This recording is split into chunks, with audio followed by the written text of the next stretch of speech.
प्रारंभे विनंती करू गणपती विद्याधया सागरा ज्ञानत्वहरुणे बुद्धी दे आराध्य मोरेश्वरा प्रियलंकापुरी पुण्यभूमी पवित्र तेथे नांदतो ज्ञानराजा सुपात्र तया ठविता घडे महापुण्य राशी नमस्कार माझा सद्गुरु ज्ञानेश्वराशी कुंडलिकावरती हरी विठ्ठल श्री ज्ञानदेव तुकाराम रामकृष्ण हरी श्रीरामचंद्राय नमः उद्धरोनिया ते खेचरी विजयी झाला कपी केसरे येरी राहुणी गगनांतरी मधुर स्वरे अनुवादे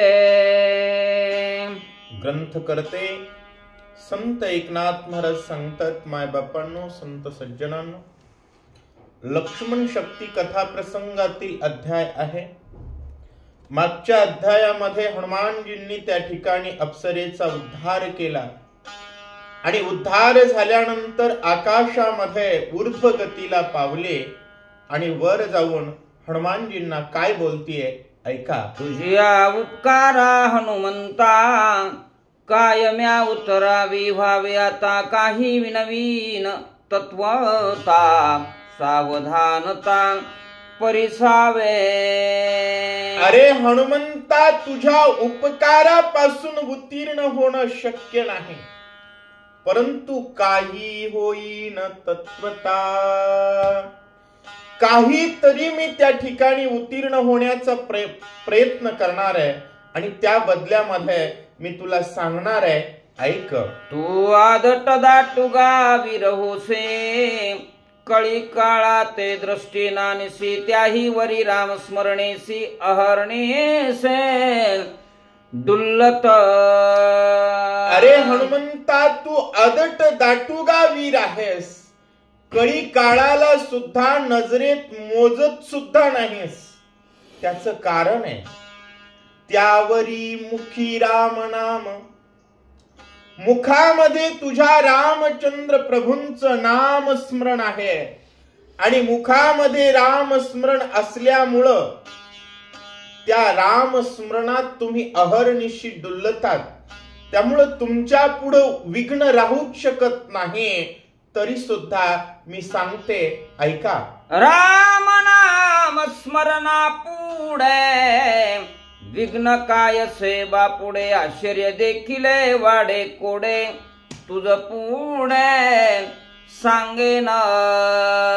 ती अप्सरा म्हणू लागलेली आहे राम नामाच्या पुढं विघ्न कायस आहे कारण केवढंही असेल तर ते बापुड आहे मला विघ्नामध्ये सामर्थ्य असू शकत नाही तरी सुद्धा मी एक आश्चर्य बघितलेलं आहे केवढं मोठं हनुमंतावर विघ्न आहे हे तिला माहिती आहे तरी सुद्धा नाथ महाराज तिच्या बोलण्यातून भाव व्यक्त करत आहेत की राम नामाच्या पुढे विघ्न टिकू शकत नाही विघ्नामध्ये कोणत्याही प्रकारचं सामर्थ्य असू शकत नाही जे राम भक्ताला क्षती पोहोचवेल।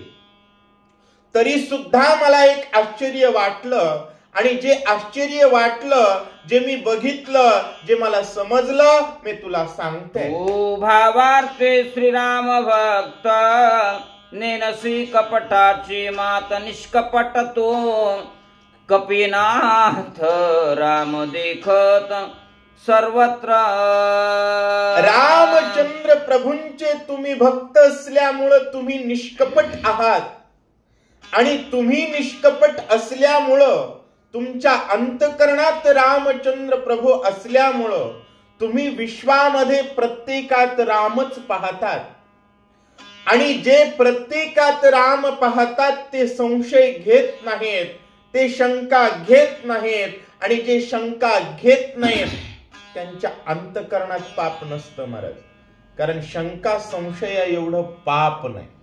अगा संशयावनी थोर अनेक पाप नाही घोर विनाशासे वागूर प्राणियासे। जिथं राम शब्द ऐकायला मिळाला तिथं जर संशय घेतला तर ती विनाशाची वागूर प्राणियासे। मग राम मंदिर बांधणाऱ्यावर शंका घेतल्यानंतर कोणत्या नरकात जाल सिद्धांत लक्षात घ्या. ज्याच्या अंतकरणात राम आहे, ज्यानं राम पाहिलाय, ज्यानं राम ऐकलाय, तिथं शंका घ्यायची नाही. कारण तुम्ही निष्कपट कपिनाथ आहात आणि म्हणून तुम्हाला काही गोष्टी लक्षात आल्या नाहीत असं म्हणण्याची हिंमत करत नाही. अगोदर अंतकरण हनुमंताचं निर्मळ आहे, त्या निर्मळ अंतकरणाचं प्रतिपादन करते. कारण भक्त शंका घेतच नाहीत या प्रकारचं सांगण्याचा प्रयत्न आहे. विनवितासी मी तुझ प्रयत्न सावध ऐके कपिपती, केवळ कपटाचे कपट मूर्ती, तो हा राक्षस चित्ते मानावा. हनुमानजी महाराज, मी तुम्हाला विनंती करून या ठिकाणी बोलत आहे की तुमच्या पुढं जो साधू वेशामध्ये करतोय, जो बोलतोय, जो तुम्हाला साधू दिसतोय, कारण हनुमंतानं विश्वास ठेवला होता त्याचं एकच कारण होतं, समोरचा रामनाम घेतल्याचं दाखवत होता. आणि रामनाम जिथं आहे तिथं शंका घ्यायची नाही, हे परमार्थाचं सूत्र आहे. परंतु जो रामनाम घेत असताना दिसतोय तो साधू नसून तो केवळ कपटाची कपटमूर्ती आणि तो राक्षस आहे, हे तुम्ही चित्तामध्ये मान्य करा. अशा प्रकारे अप्सरा बोलते. तो रामाचा निज भक्त, स्वामी कार्या लागी उद्युक्त, अति संकटी दूरपंथ, क्रमोणी येथ आलासे. आणि तू या ठिकाणी श्रीरामाचा निजभक्त आहेस. राम कार्य करावं या स्वामी कार्याबद्दल तुमच्या अंतकरणामध्ये उद्विग्नता आहे, उत्साह आहे, ते कार्य करण्याची जिद्द आहे. आणि त्या जिद्दीपोटी संकटानं, अतिशय परिश्रमानं दूर पंथ क्रमून तुम्ही या ठिकाणी इथं आलेले आहात. अशा प्रकारे दोन ओव्या आवजावं, दोन ओव्या आरतुर हे का बोलतायत? उद्धार केला हनुमानजी गुरु आहे आणि हनुमानजींना ती सांगतीये, मार्ग दाखवतीये, सत्य जाणतीये. त्यामुळं अशा प्रकारे बोलताय. जासी म्हणती परम साधू, तो हा कपटी महामैंदू, जाण राक्षस दुर्बुद्धो, तुझ छळवाद करू आला. परंतु हनुमंता, ज्याला तुम्ही महासाधू म्हणताय, तो मात्र कोण आहे? तो हा कपटी महामैंदू. तो कपटी आहे, महामैंद आहे, राक्षस आहे, दुर्बुद्धी आहे. आणि त्याचं असं करण्याचं कारण तुझ छळवादू करू आला. तुझं छळन करण्याच्या उद्देशानं तो या ठिकाणी आलेला आहे असं सांग. रावणाचा परम आप्त, प्रतिज्ञा करून येत ठाकून आला द्रोण पर्वत, छळनार्थ तुझ लागे. बर हनुमंता, तो तुझं छळन करण्यासाठी आलेला आहे, त्याचं कारण काय? त्याचं कारण हे आहे, तो रावणाचा परम आप्त आहे. राम भक्ताचा छळ तो करतो जो रावणाचा आप्त आहे. सिद्धांत लक्षात घ्या. राम भक्ताचं स्वागत तो करतो जो श्रीरामाचा आप्त आहे. मग उघड रावणासोबत दरवाजात मीटिंग करणारा कोण आहे? रावणाचा परमाप्त आहे. आणि तो सुद्धा वेगवेगळी गोधडं घेऊन आपल्याला छळन करण्यासाठीच आहे. परंतु श्रीरामावर चित्त नसणाराच्या ते लक्षात येत नाही आणि सांगणाराचं समाज ऐकत नाही. सिद्धांत लक्षात घ्या. काय सांगतायत की तो रावणाचा परम आप्त आहे. त्यानं रावणापाशी प्रतिज्ञा केलेली आहे. काय आलेला आहे की राम भक्ताचं मी छळन करेल आणि राम कार्य बंद पाडेल. अशाच प्रकारच्या प्रतिज्ञेनं तो या ठिकाणी आलेला आहे असं हा काळ नेहमी राक्षस ब्राह्मण रूपे तापस धरोणी आला तापस वेश अति दुर्गर्ष महापापे अतिशय दुर्धर्ष आहे, अतिशय महापापी आहे आणि ब्राह्मणाचा वेश घेतलेला, तापस वेश घेतलेला आहे तो. हो. भगवा रुमाल जरी गळ्यात घातलेला असेल तरी तो भडव्यांचा सहकारी आहे. सिद्धांत लक्षात घ्या, राक्षसांचा वेश आहे, तापस वेश घेतलेला अतिशय पापी आहे. किती समजून सांगू लागले नाथ महाराजांच्या ओव्या. इथून पुढे 400 वर्ष जरी झालं तरी बरोबर सुरू असलेल्या प्रकरणाला जुळतात. विशेषता आहे. ग्रंथकर्ते सांगतायत अतिशय पापी आहे असं ती सांगते. झणे याचा विश्वास धरेस छळन करीला क्षणार्देशी छळपद छद्मयाचे मिरासे बहुमायेसे जाणतो. आणि ती सांगू लागलेली आहे झणे याचा विश्वास धरीशी. जर याला आपलं म्हणशील, जर तुला हा तुझ्या जातीचा वाटला, कारण माझी जातीचा मज भेटो कोणी. भगवई वस्त्र पांघरलेला साधू वाटला ना हनुमान डुलू लागला. ती कान उघडणी करू लागली, अरे बाबा हा तुझा नाहीये. याचा विश्वास जर धरलास, कारण विश्वास तुझा याच्यावर का बसतोय, त्याला माहिती आहे विश्वास कसा संपादन केला जातो. त्यामध्ये त्याची PhD झालेली आहे. काय छळ छद्म याची मिरासे आणि अतिशय बहुमाया करायची त्याला माहिती आहे. कशा प्रकारे रडायचं, कशा प्रकारे पडायचं, कशा प्रकारे संभ्रमित करायचं आणि कशा प्रकारे राम भक्ताचा विश्वास संपादन करायचा आणि राम कार्यच उद्ध्वस्त करायचं हे त्याला माहिती आहे. त्याच्यामुळे तू त्याचा विश्वास करू नको. हनुमंताला सांग उदयाये सुभान तव गोवावा कपिनंदनो का मारावा सिंतरुणो ऐसा पण करोनी आला. अरे त्यानं प्रतिज्ञा केलेली आहे. कुठं केलेली आहे? रावणाच्या जवळ प्रतिज्ञा केलेली आहे. आणि काय केलेली आहे? जोपर्यंत सूर्य उगवणार नाही, कोणता? आताच्या भाषेत स्वधर्म सूर्य पहा. विश्वाला स्वधर्माचा सूर्य कळण्या अगोदरच अंधकाराचा प्रवाह वाढवणं आणि माया मोहाचा स्वार्थाचा लोभाचा अंधकार पसरला.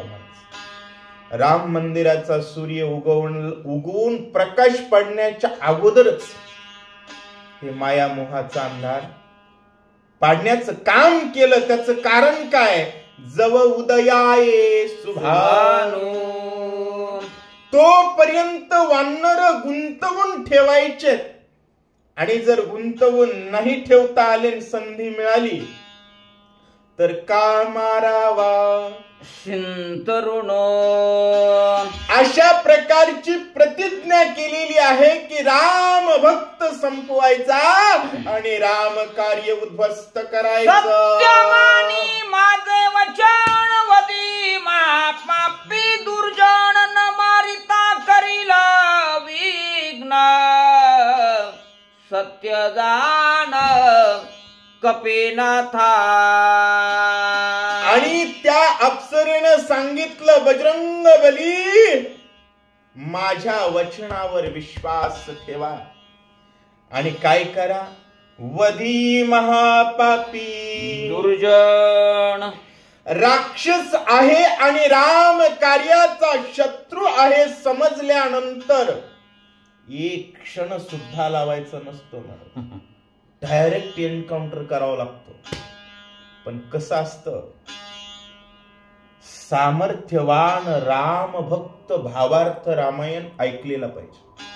अजिबात विचार करत नाही, दणकन खतम. का? धर्माच्या आड येणारा आणि धर्माला उद्ध्वस्त करू पाहणारी प्रवृत्ती क्षणभर सुद्धा जिवंत ठेवणं हा धर्मद्रोह आहे.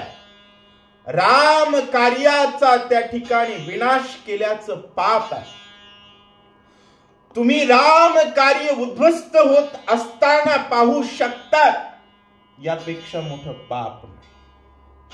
हनुमंता, आता तुला मी सांगितलंय हा कोण आहे? दुर्जन आहे. मग काय कर?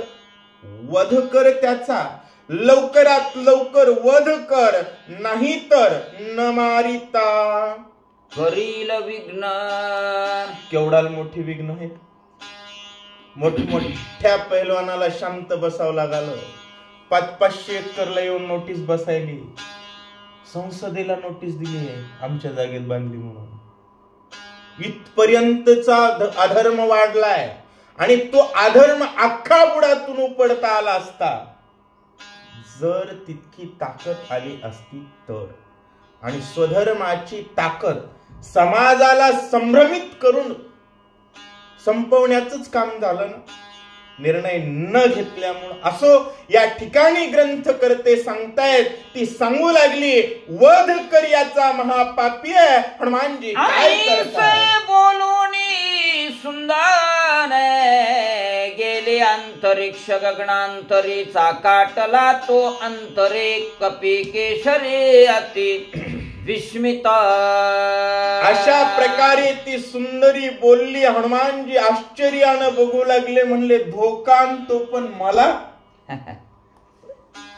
रामाचं नावच न घेणारे, रामाची गरजच नसणारे लाखो करोडोत संभ्रमित होतील, पण रामचंद्र प्रभूंच्या नामाशिवाय क्षणही न राहणारा सुद्धा संभ्रमित करण्याची त्यांच्यात कुवत असते. सामान्य लोक संभ्रमित होतात, यात नवल नाही. 6-6 महिने रामाचं नाव न घेणारे येडे संभ्रमित होतच असतात, त्यात शंका नाहीये. परंतु हनुमानजी अंतःकरणात चाकाटले, म्हणले मला विघ्न तर माझं नाव घेतलं तर कळतं, माझ्यावर विघ्न, माझं छळण, याचं आश्चर्य वाटू लागलं आणि ती त्या ठिकाणी निघून गेली. हनुमानजी विचार काय करतात? गेली असता स्वर्गांगना आश्चर्य वर्तले कपिनंदना. विचारा दरिला निजमना दुष्ट हनना लागोने. आणि स्वर्ग अंगणा, स्वर्गामध्ये गेल्यानंतर हनुमानजींना आश्चर्य वाटू लागलेलं आहे. पण आश्चर्य वाटून शांत बसले का? विचार आदरिला निजमना. मनामध्ये विचार केला का? तर क्षणोक्षणी काय करावा? हाची करावा विचार. क्षणोक्षणाला करावा आणि हाच करावा. कोणता? तरावया पार भव सिंधू. आणि राम कार्य केल्याशिवाय, राम भक्ती केल्याशिवाय मनुष्य तरूच शकत नाही.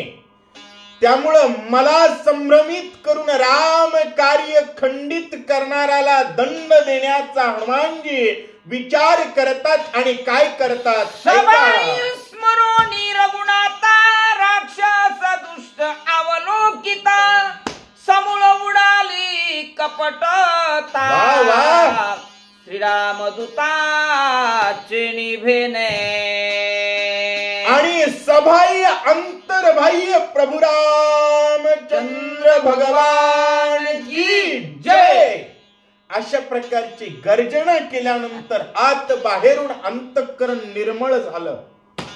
आणि निर्मळ झालेल्या अंतःकरणानं बघितलं, कारण मनाला मळ असेल तर मळ कळत नाही, सुमळ मन कळत नाही. आणि जोपर्यंत सुमन कळत नाही तोपर्यंत राम कृपा करत नाही. मन निर्मळ पाहिजे.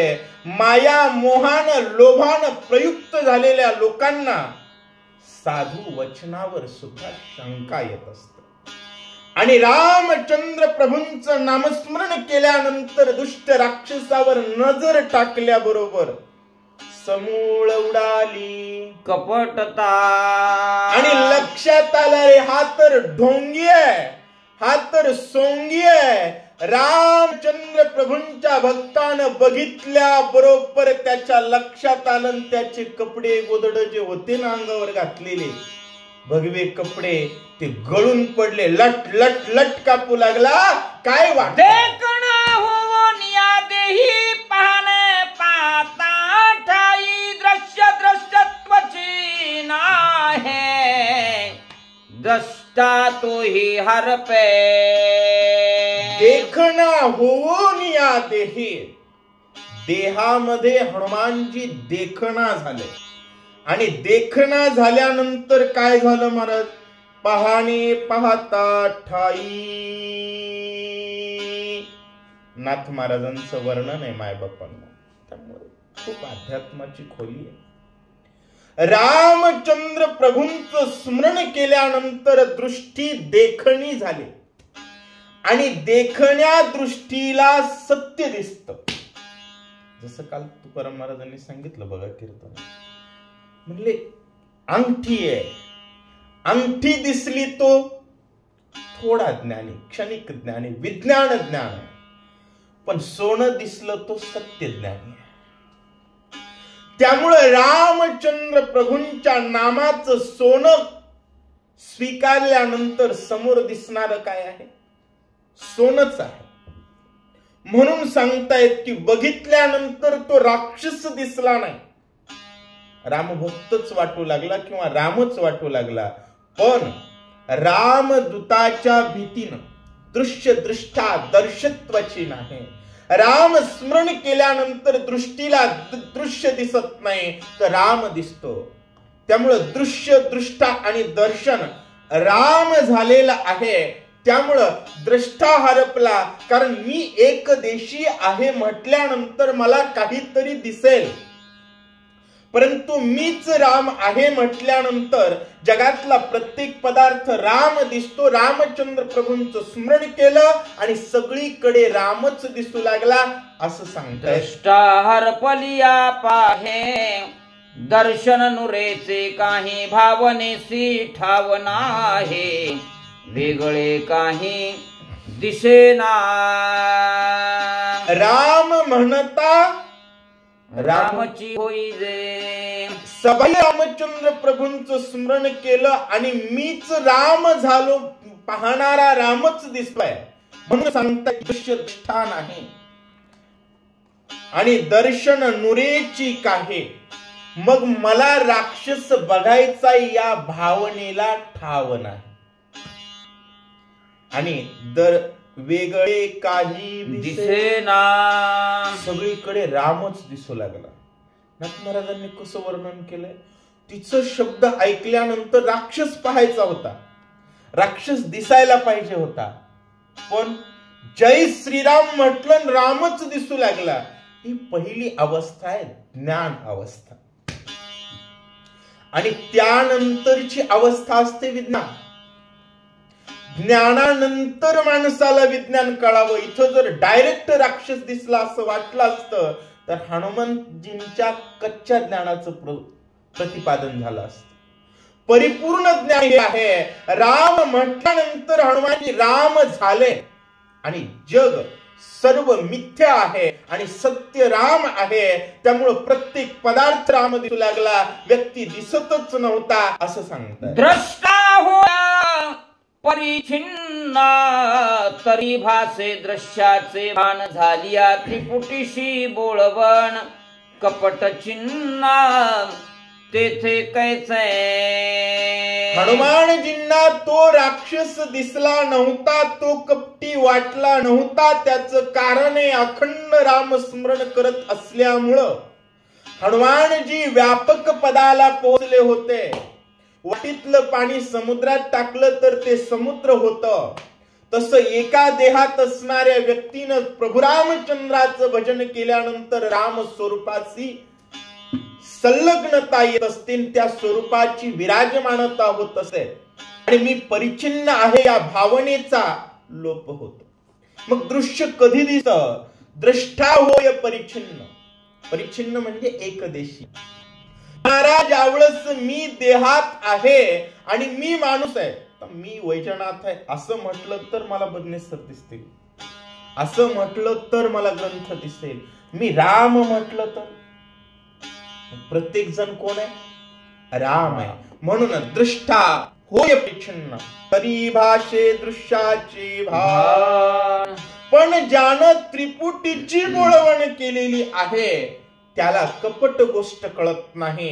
हे आधी तत्वज्ञान अध्यात्माचं सांगतायत, पुन्हा कथा सांगतायत. एका श्रीराम नामासाठी उडते कपटाची आकुटी, तो श्रीराम कपी संनिष्ठे कपट गोष्टे तेथे कैचे. एक वेळेस रामचंद्र प्रभूंचं नामस्मरण केलं तर उडती कपटाची आकोटी. आणि ज्याच्या सन्निष्ठी सदोदित रामच आहे त्याला कपट नावाचा प्रकार लक्षात येत नाही. हे भक्तीचं अतिउच्च टोक आहे, पण भक्तीतल्या ज्ञान अवस्थेचं अतिउच्च टोक आहे. हे केवळ भक्ताचा विषय, रामदूताचा विषय ज्ञान भावने सहित विज्ञान अवस्थेनं जगणं इथपर्यंतच प्रतिपादन हनुमानजींच्या ज्ञान स्वरूपाचं करताय. निर्दारोणी पाये तो कपिंद्र दिसे राक्षस भ्यासूर महापापी दुराचार्यासी सत्वर मारीना. आणि या ज्ञान अवस्थेनं मी रामाचा दूत आहे या भावनेची निर्धारणा केली. या निर्धाराला विज्ञान म्हणावं. ज्ञानाची जाणीव असून मला विज्ञानात जगायचं आहे या भावनेच्या निर्धाराला जीवन म्हणतात. आणि त्या जीवनात रामाची सेवा करणं याला कर्तव्य कर्म म्हणतात. आणि त्या कर्तव्य कर्माची हनुमानजींनी निर्धारण केली. आणि बघितल्याबरोबर कोण दिसला सांगितलं? अतिशय महाकपटी भ्यासूर असणारा राक्षस बघितला. आणि राक्षस बघितल्यानंतर 2 दिवसानं मारू म्हणले का? नाही. 8 दिवसानं मारू म्हणले का? आणि एवढंच शिका रामायणातून. गाव हनुमंताची मंदिर आहे. राक्षस बघितल्या बरोबर म्हणले याला आत्ता मारतो. पुरुषार्थ करू आला माझा घाता, ते बळी रामदूत याचा निपात करीन. हनुमानजी म्हटले यानं बळानं पुरुषार्थ माझ्यावरती करण्यासाठी आलेला आहे. कपटाचा वेश घेऊन आलेला आहे. याचे तर कपडे काढतो म्हणले. आता का? मी गबाळा राम भक्त नाही. अति बळी मी राम भक्त. अतिशय बलवान असणारा मी श्रीरामाचा भक्त आहे. राम कार्यात विघ्न करणाराला आता ठेवणार नाही. बोलून कपिंद्र आला राक्षसा समोर बोलून निष्ठुरा स्वयंवानर सरसावला. अशा प्रकारे हनुमानजी बोलले, राक्षसाच्या समोर आले आणि काय बोलतात ऐका.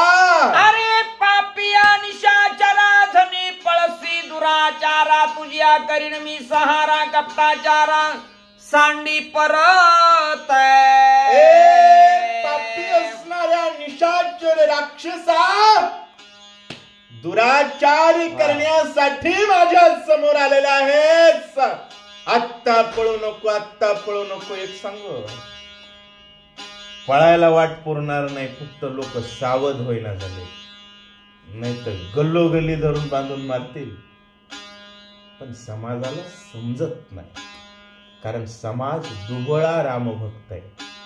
हल्ली तर लोकांना जय श्रीराम म्हणायची सुद्धा लाज वाटायली, इतके संभ्रमित झाले.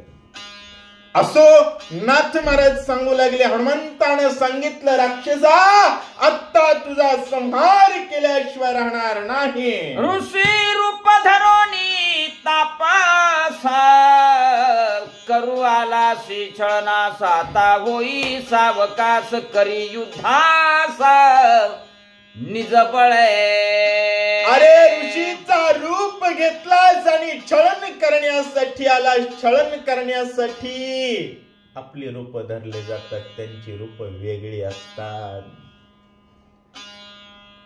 हनुमान होता म्हणून तो भजन करू लागला, कारण त्याला माहिती होतं पक्का राम भक्त आहे. पक्क्याला फसवायचं असेल तर त्याच्या जातीचं दाखवावं लागतं. हा लोक एखाद्या कपाळावरच्या गंधावर बी फसतात, पण हनुमानजी प्युअर रामचंद्र प्रभूंचं नाव होतं म्हणून थोडा वेळ फसले होते. ज्या क्षणी कळलं त्या क्षणी म्हणले, आता सोड तुझं नाटक, सावध हो आणि ये युद्धाला.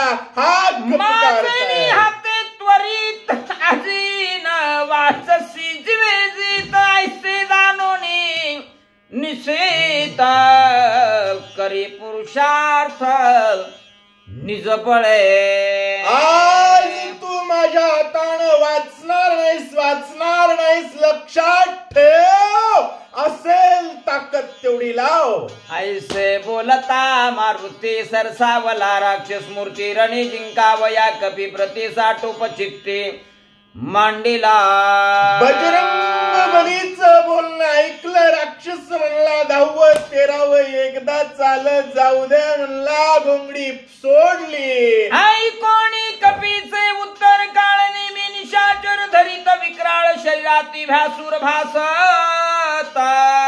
त्यानं महाराजाची पांघरुण सोडले. जातीनं जातीवंत राक्षस होता, भ्यासूर रूप धरला आणि सावध झाला. 10 योजने वाढला उंच, आडवा योजने 5 माताचे उभारिले कच जैसे वृक्ष शूळ प्राय. 10 योजन उंच झाला, आडवा 5 योजन झाला, माथाचे उभारले कच. शूळ प्राय शरीर धरलं महाराज. इकडं तर लकडी पैलवान दिसू लागला. आधी हनुमंताला फसवाय आलता तेव्हा काय नाथ महाराजांनी शब्द सांगितले. डोळ्यामध्ये गेले, लिंग बुडाले केसात, त्याचे डोळे, त्याचं शरीर जसं काही एकाच अर्ध्या भाकरीवाला दिसू लागला. 6 महिन्यापासून उपाशीवालाच दिसू लागला. पण जातीनं तो कसलाय, उंच 10 योजन, आडवा 5 योजन, शरीरावर केसन जटन, भ्यासूर राक्षस दिसतोय. आठही दाडा समसमित मासाचे चाकळे आत चगळी अशुद्धे निथळत कैसा भासत भ्यासूर. 8ही त्याच्या दाढा असे समसमान होत्या. काय करत होत्या, मासाची चाकळे आत. नुसतं मांस अडकलेलं होतं महाराज. रगत गळू लागलं त्याच्यातून, चगळी अशुद्धे नितळत. का त्याचे मित्र कोण आहेत तेवढ्यावरून कळावं महाराज. रामाला मानत नाही, त्याच्याशी मैत्री करतो आणि त्याला कुणी आपलं समजतो, त्याच्या एवढा महामूर्ख जगात कुणी नाही. रावणाचा अपतय म्हटल्याबरोबर हनुमंतानं डोळे वटारून सावध हो म्हटल्यानंतर तो सावध झालेला होता.